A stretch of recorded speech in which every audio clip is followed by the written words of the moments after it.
संभल से बरेली चलते हैं, यहाँ भी धर्म कलेश है। ये कलेश उस नाथ नगरी कॉरिडोर से जुड़ा हुआ है जिसे हाल ही में योगी सरकार ने मंजूरी दी थी। इस पर काम भी शुरू हो चुका है और इस योजना के तहत सड़कों पर डमरू और ओम के प्रतीक लगाए जा रहे हैं। इसके अलावा स्ट्रीट लाइट्स भी पर त्रिशूल लगाए गए हैं। लेकिन अब इस लाइट पर मजहबी फाइट शुरू हो गई है क्योंकि बरेली में मौलाना के साथ मुस्लिम पक्ष के लोग इससे भड़क गए और अब नाथ नगरी कॉरिडोर के जवाब में आला हजरत नगर वाला तनाव बरेली में शुरू हो गया है। नाथ नगरी कॉरिडोर के त्रिशूल वाले इन खंभों से अब मजहबी बिजलियां गिरने लगी हैं क्योंकि बरेली के मौलाना ये कह रहे हैं कि खंभों पर डमरू और त्रिशूल उन्हें कबूल नहीं है। और अब बरेली में ये मांग उठ रही है कि जिस तरह नाथ नगरी कॉरिडोर बनाया जा रहा है वैसे ही अब आला हजरत कॉरिडोर भी बनाया जाए।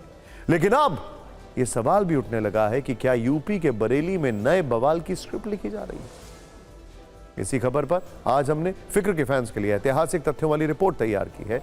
सबसे पहले हम आपको बताते हैं कि इस विवाद में मुस्लिम और हिंदू समुदाय का पक्ष क्या है। मुस्लिम पक्ष का सवाल है कि नाथ नगरी कॉरिडोर के तहत विशेष धर्म को बढ़ावा क्यों दिया जा रहा है। इस पर हिंदू पक्ष का कहना है कि त्रिशूल ओम लगाना सही नहीं, सही कदम है, सही कदम है।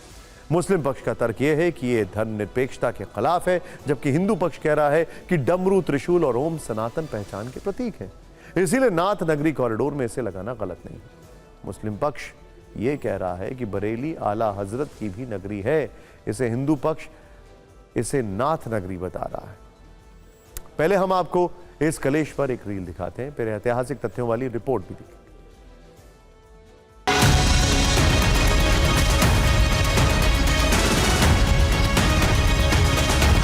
जितनी से जितनी ज़्यादा खूबसूरत शहर को बनाया जाए, सड़कों को, रोड को, गलियों को सजाया जाए, अच्छी बात है, मगर उस पर एक मज़हब की पहचान, एक मज़हब का निशान लगाना ये दुरुस्त नहीं है।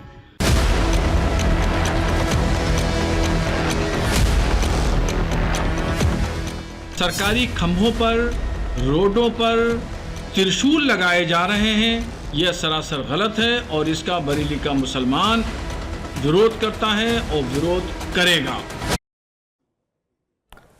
अब आपको यह भी बताते हैं कि आखिर बरेली में बनाए जा रहे नाथ नगरी कॉरिडोर पर इतना कलेश क्यों है।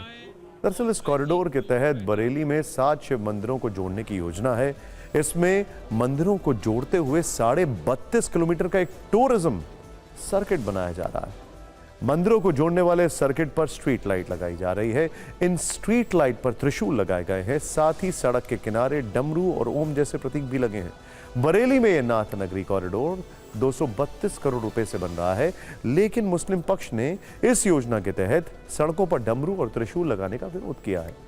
वैसे आज हम आपको यह भी बताते हैं कि आखिर बरेली को नाथ नगरी क्यों कहा जाता है, जिसके नाम पर नाथ नगरी कॉरिडोर बन रहा है। असल में बरेली शहर की चारों दिशाओं में भगवान भोलेनाथ के 7 प्राचीन नाथ मंदिर हैं, जिनमें लाखों भक्तों की आस्था है।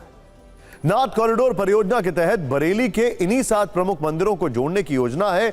इनमें उत्तर दिशा में मौजूद अलखनाथ मंदिर है, बाबा त्रिवटी नाथ मंदिर है, तीसरा है बाबा बनखंडी नाथ मंदिर। इसके अलावा 7 मंदिरों की इस लिस्ट में है श्री पशुपतिनाथ मंदिर, बाबा धोपेश्वर नाथ मंदिर और श्री तपेश्वर नाथ मंदिर का नाम भी शामिल है, जबकि 7वें शिवालय का नाम है श्री मणिनाथ मंदिर। ये सारे मंदिर भगवान शिव से जुड़े हुए हैं, इसीलिए नाथ कॉरिडोर में त्रिशूल, डमरू और ओम जैसे प्रतीक इस्तेमाल किए जा रहे हैं। लेकिन इस पर मौलाना सवाल उठाने लगे हैं।